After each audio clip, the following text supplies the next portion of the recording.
Our first two speakers have given you a lot to think about, a lot of good business advice. And do you have to do everything that each one of them said? No, but the result will vary. My paralegal our paralegal takes grievance calls from the public, and I can tell you that when we get calls that the lawyer is practicing law on their sofa at home because they don't have an office, and they're meeting the clients at Frisch's or Arby's, is that per se unethical? No, but it's not a real healthy sign. And we've literally heard more than once the client files are sliding around in the trunk of the Mustang. That's getting a little closer to an actual ethics violation. Those are just not good signs. So it's not that you're going to be a big law firm and can afford everything that the incumbent have talked about, but you do need to think ahead. You do need to be careful, and that's just the reality of it based on my observations. Ben Cramer and Peggy Gruenke are going to talk about getting clients, including, what do you call it, social media, right? That's it? Terry's going to get Terry a Twitter account. Thanks, Terry. But Peggy and I are going to step on each other's toes for the next half hour. But I'm going to start off here saying on Saturday, it'll be my 3.5-year anniversary in solo practice. So I finally feel like I'm getting my sea legs, which means everything's going to change next week, I'm sure. But we were asked to kind of weave in some personal stories to this. So instead of giving you some background or my likes and dislikes or my particular practice areas, I have a confession to make. And I'm willing to bet there's a few other people in this room that would join me in that. If you told me 5 years ago that I would be a solo practitioner, I don't know if I would have laughed or cried. But I'm what you would call a unintentional solo. Never really planned this. I was a federal judicial clerk, did the big firm thing, and then got restructured out. I was really fortunate in that right out the gate, I stumbled across my first client. So I still had 1 foot in, 1 foot out of the solo practice concept for probably 6 months or so. Then I got another client, and I started thinking, I can really do this. And then my case is settled. I realized the phone's not ringing. No one knows I'm out there. How do I go about getting clients? The if you build it, they will come technique doesn't really work all that well anymore. So my solution was to start planning. What am I going to do to bring in clients? Yellow Pages is kind of antiquated and way out of the price range of me at the time. So I built a website. I started exploring social media. But more importantly, I built a marketing plan. And let me suggest that this is the complement to the business plan that Nick talked about this morning. Besides, how are you going to run your business? How are you going to get business? Because ultimately, they don't teach you this in law school, but getting clients is the most important job that we have. I can't zealously advocate for anybody. I can't help the justice system. I can't do any of that if I can't keep the lights turned on. So we're going to explore the concept of how do we market on a small budget? How do we market using online tools that are available? I have to tell you, as I continue to update my marketing plan, it's a work in progress. A resource I frequently call upon is Peggy Gruenke. So Peggy, why don't you sort of start off with how we would get involved in this? All right, I have a half hour, so this is one of my favorite topics, so it'll be a little bit challenging. I do want to start with a story because I like stories, and I'm going to relate back to what Don was saying about the typewriter. And a couple weeks ago, I was at a local grade school helping them set up their new computer lab for first and third graders. And my table, we had all the laptops out, and the kids came in really excited to try this. And the 4 kids at my table, their first instinct was to touch the screen. Okay? It was actually hysterical. Because and they're like, when it ain't working, I'm like, you need to use the mouse. And the one kid says, oh, my grandma has one of those. So things are changing, and I thought that was kind of fun. So marketing your law firm is different than it was 20 years ago, 10 years ago, or 5 years ago. All right? So I'm going to talk a little bit about how we got here and why online marketing is now the new buzzword. And you can interject when you want here. So in 1886, the Yellow Pages were created, right? 228 years later, wow, right? And we all have to agree that that was a advertising medium for lawyers, the Yellow Pages. Now it's 2014, and I challenge each of you to go ask a 10-year-old and a 20-year-old what about the Yellow Pages. The 10-year-old won't even know what they are. The 20-year-old or 25-year-old will look at you like, do you really use those things? Okay? So that's gone. That is not how it is today. The internet has basically revolutionized the way lawyers get clients. All right? So in a recent survey that came out, 38% of the clients found their lawyers via the internet. 38%. That's a big number, and it's only going to keep going up, which is why we're going to be here today to talk about how you can build your online presence to be part of that percent number that's going to keep going up. What is the source of the growth? The source of the growth of this online marketing is the internet. All right? The internet has exponentially grown. Now you have fast internet speeds. You've got fiber connections. You've got Wi-Fi wherever you go. You have access 24/7. You have increased number of internet users. The barrier to access is a lot lower. Everybody's walking around with mobile devices. So that's why this is becoming such a place that you guys have to think about how you're going to market. Whether you use these tools or not, just keep in mind that these are how your clients and future clients are going to be using them. So if you're not on the boat with all this stuff, you should be thinking about how you can get on the boat. And it's also to think about, it's your new first impression. Being online is the new first impression. It's not meeting in person anymore. Everyone is going to meet you online before they meet you in person. Think about that. Think about what they're going to find when they search for you. Websites. Nick talked about websites. You need a website. This is the hub of your online presence. All right? With that said, you don't have to spend a lot of money on one. You can put it in your budget, build it into that startup budget. But a solo attorney can get into a great website product for $1,500 to $2,000. And there's a lot of options out there that specialize working with lawyers. Lawyers' websites are unique. Don't hire your nephew, your high school nephew, to build your website, all right? You have to build the website. People have to know what they're doing so that it can get found. And then there's ethical issues involved with what can be on a website to keep in mind. So there's a couple products out there for websites. One's Avo for websites. You can get into theirs for $120 a month with just a 1-year commitment. Build great. Ben has an Avo website. Yeah, go look at Ben's website. That's an Avo website. Well, and part of that, Peggy mentioned the rise of smartphones and mobile computing. I saw a statistic the other day from the Pew Internet Research Center that 58% of adults have a smartphone. So not a cell phone, but a smartphone. So an iPad and Android. So your website has to not just work on the computer, it has to work on the phone because that's how clients are going to contact you. I actually use Avo, for example. It creates a responsive website.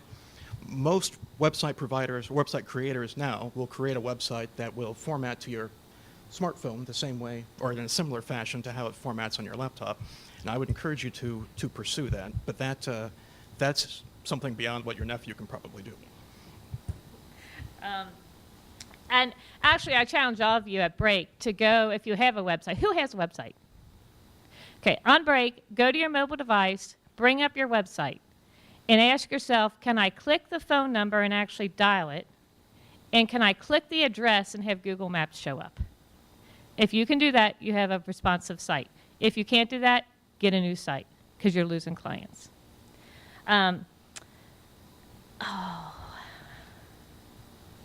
Okay, next on my list, sorry, I got it. Local directories and social media, 2 of my favorite topics. Why are these important and why do you need them? First of all, it's all about SEO. Okay, right now we build a website, and I say if you build a website and leave it there with nothing, no links into it, no inbound, outbound links, no way to find that website, you basically put a billboard in the desert, right? No one's going to find you. So how do you get found once you build that website?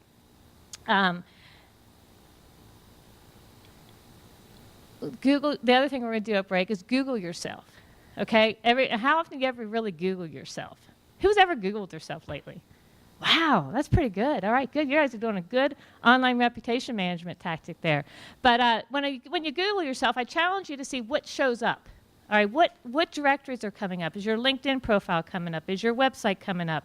Or is your Avvo profile coming up? So these are things you're going to look at. What is showing up, because that potential client is on their phone doing that, looking for you. So you want to make sure some good stuff's showing up.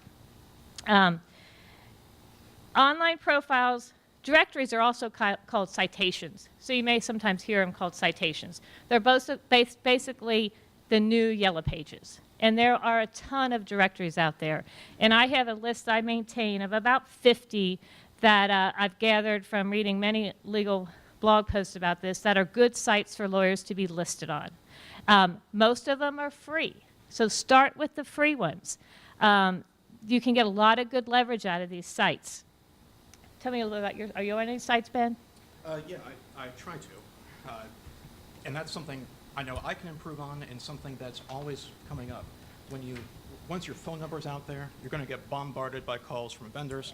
I probably get a couple of those a day. I see you shaking your head, and anyone else get bugged by these guys?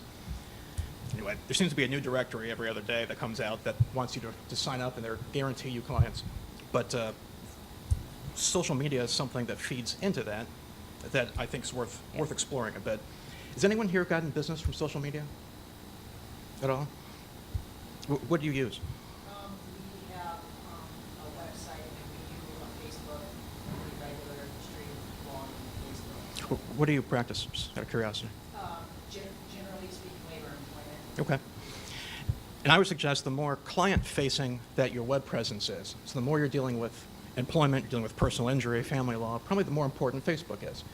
The more you're dealing with businesses, corporate clients, probably the more important LinkedIn or a different directory becomes. Do you have any insight on which directories you would recommend? I do. Of course I do, Ben. I'm going to put social media in one bucket and directories in one bucket. Okay, and social media profiles are a little bit different than directory profiles. Social media profiles are things that are the intent with engaging and socializing. So when you're on a social network, the intent is there that you're networking, you're communicating, you're sharing content, you're engaging. Directory profiles are really out there for Google's purposes, for you to get found. Okay, Google's in the business to provide people using their search engine good results, right? The more people get good results using Google, the more they're going to use Google. So when somebody searches Cincinnati bankruptcy lawyer, Google wants to return good results. The way that they know your law firm is a good business is how you've built your profiles. So they're actually validating and verifying that you're a valid business before they're going to return a result based on that. So that's profiles. Social media also is involved in SEO. Now back to your question, what's my favorite one? It's LinkedIn. Okay, and why LinkedIn? Google loves LinkedIn. If you know how to build a LinkedIn profile that's optimized. And tomorrow on my website, I have a new Avvo website too. I have a white paper that I'm going to be loading. It's called LinkedIn for Lawyers, How to Build a Dynamite Profile. And it's a step-by-step process. Go download it. Google loves LinkedIn. So when you search people, you will notice that those LinkedIn profiles are always, always, always on the first page if they're done well, right? And people can relate to LinkedIn. People like going to LinkedIn. They like seeing who you know. Remember, it's all about connections. And if they go visit your profile and they see he knows somebody that they know, there's immediate connection. So you're in the business of connecting with people. This is a relationship business when it comes down to it. You're selling a service, and I know I use the word selling. In the end, you guys are all salesmen. You didn't know that when you went to law school, right? But you are. And you're selling a service and you're trying to get clients. So LinkedIn is my favorite. Back to directories real fast. I just want to emphasize, I'm keeping track of my time. There are free ones and there are paid ones. Now, some of my favorite free ones are, who knows how to claim a profile? Who's ever heard of claiming a profile? Wow, good. Okay, you guys are going to learn something today. All right. claiming your profiles. That's how you get set up on a lot of these directories. And I'm going to use Avvo. AVVO is a great example. Google loves Avvo. They also love Justia for some reason. But Avvo and Justia always are on the first pages. These are online directory profiles that you have to claim. Okay, so if you go Google or go to Avvo and look yourself up, if you're not on Avvo, it's going to have a really blank picture and probably really invalid information. And from an ethics standpoint, which Terry will understand, you guys have ethical compliancy. When you are out there on the internet advertising yourself or you got to make sure that you're representing yourself truthfully, right? That what's out there about you is true. So that's one reason you want to make sure you're claiming these profiles, besides the fact that you can use them to your advantage. They're free. So the Avvo profiles out there to build your practice areas, tell your story, tell where you went to college, post any publications, post anywhere you're a volunteer at, right? And then I'm going to get into the reviews at the end of this, but Avvo has a really strange system of rating you, and it's really not strange. I know the secret sauce on how this works. So if you go to visit your profile and it's a 6.0, which most of them default to when they're not claimed, you can get it up to an 8.5 in about 20 minutes. Maybe a half hour. So Avvo's one of them. That's free out there. Justia. So all these profiles are out there, and you got to claim them. And the more you claim them and the more you're out there, the more Google's going to find you and recognize you as a valid business. There's 3 pieces of information that must be entered the same way on each directory profile, or Google will punish you. Okay? There's 3 things. Your name of your firm, your address, and your phone number. If those 3 things are consistent on every profile you get set up, if you get yourself into 50 of these profiles, Google will recognize you as a valid business. And I mean to the T. So if you say you're at Vine Street, ST, on one, and on the other one you put Vine Street spelled out, those don't match. All right? So if your suite number, who's 810 Sycamore building? Who here is in Kelly Farish's building? Okay. So these guys have an interesting challenge because that's one building. So how does Google recognize, are you in that building too? Used to, okay. You are in that building, you're in that building, you're in that building. And you're going to put on your directory profile that you're at 810 Sycamore Street, right? 5th floor, maybe, even. Well, there's 20 other people on the 5th floor. So Google is not going to validate that address because it's confused who is on that 5th floor. Because now so you want to use suite numbers. You always want to use a suite number. And if anyone here is inside a firm and wondering how this works, I make up suite numbers. I have a firm that has 17 attorneys, and they blindly have been assigned suite numbers by me, so I could get them set up on their profiles with those unique addresses. So that's my caution there. Be consistent with how you set up your directory profiles. Yeah. And another angle with that, there are a million social networking platforms. There are, Peggy mentioned 50 directories. My suggestion, rather than having a profile on everything, if you're going to do one, do it right. So if you're going to have a LinkedIn profile, participate. If you want to be on Twitter, that's great, but post regularly. I think it's better to not have a presence on some of these than to have a poor presence. Good idea. Do you agree with that? I agree. Yep. It actually kind of sends a bad message, especially on Facebook. I see a lot of Facebook pages that get created, and I go visit them, and there's nothing there.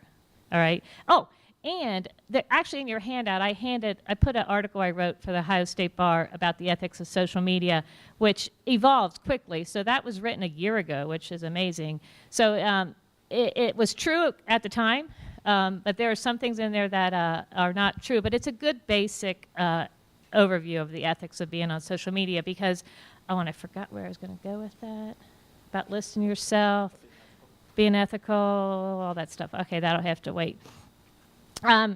Setting up profiles is going to lead to online reputation management. All right, now you're on all these profiles out there. You're on directories. You're getting your site, your website, being able to be searched by Google so people can land on your website. Now you've opened up this door for a possibility of reviews. All right, getting a bad review is usually what most lawyers are scared of. I don't know why. You guys are great people. So who out here is willing to admit that they got a bad review posted at one time? Okay. Bad reviews find happen, I've cleaned up a few of them, on Avo, for example. Avo, there were some bad reviews posted on 2 attorneys' sites, and at the time they hadn't claimed their profile, all right? So Avo had them listed in a practice area that they didn't even practice in. And the review was based, it was a bogus review. And actually, after some work, we got them removed out of there. My point is that you're going to have to be proactive when you're out there on the internet, because you have to be out there. So set up monitoring tools. Okay, and I'm going to name you 3 monitoring tools you can use. One's Google Alerts. Everybody know what Google Alerts is? You have to have a Gmail, and you will have a Google Plus account by now, because that's in my notes, to create a Google local business page and a Google Plus profile. But set up Google Alerts on yourself. And set them up in a lot of different ways. Use quotes around it. Use the string theory, or blend in the names. Put your name singularly. Put it with the firm name on the end of it. And you'll get a notice anytime your firm hits. You can actually set where you want Google to search, what types of things. And you'll get an email saying that you were mentioned or searched. I am a fan of a new one called Mention, M-E-N-T-I-O-N. And I actually use this for my lawyer clients to keep an eye on what's going on, mainly because we do a lot of blogging for them, and I want to see how often they're getting hit on the blogs that we're writing. Okay, so Mention is not, there is a free version of it, but you actually have to pay a little bit to get the robust version. So if you ever really get into this online marketing stuff, starting with blogging and setting yourself up, I highly recommend you invest $10 a month, I think, for this Mention. You can also set it up on your clients, right?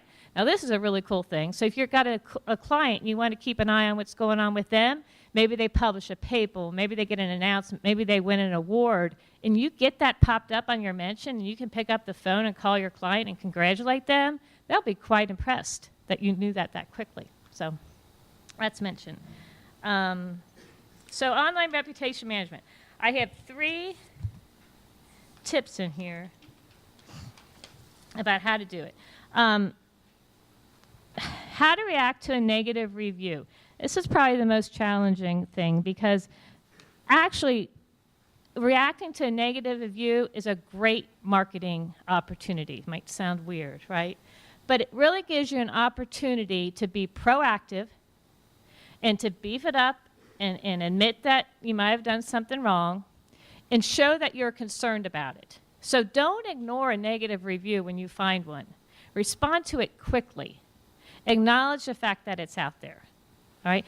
And then try to bury it later, okay? And bury it later by trying to get lots of good reviews ahead of it, and that's how you bury it. Google, by the way, has a star system and 5 stars. And did you write my Google review yet? Darn it. So I'm actually testing this out with trying to get Google reviews. But Google will rate you automatically higher once you get 5 reviews, okay? And they'll give you 5 stars once you get 5 reviews.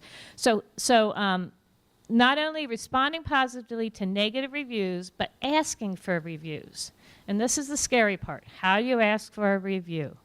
Now, I was at the Butler County Bar teaching this, and the lady said, can I put a PC in our lobby, and when they're done, at the end of the session, can I tell them to log on and post a review?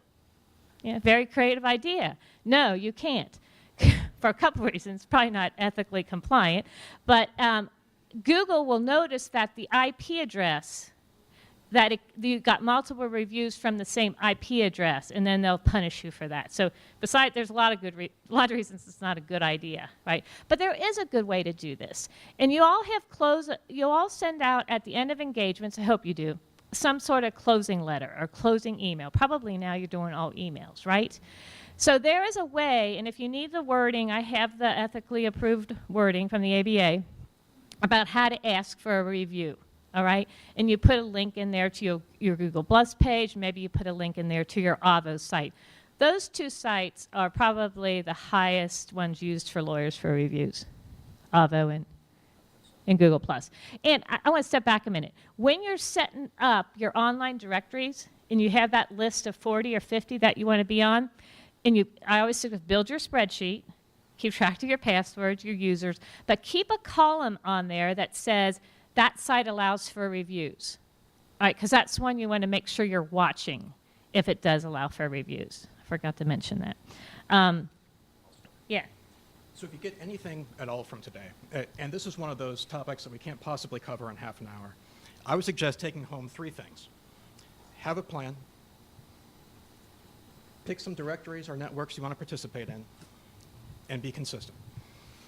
If I can be of service to any of you, Peggy and my information is available in the handouts. Please let us know.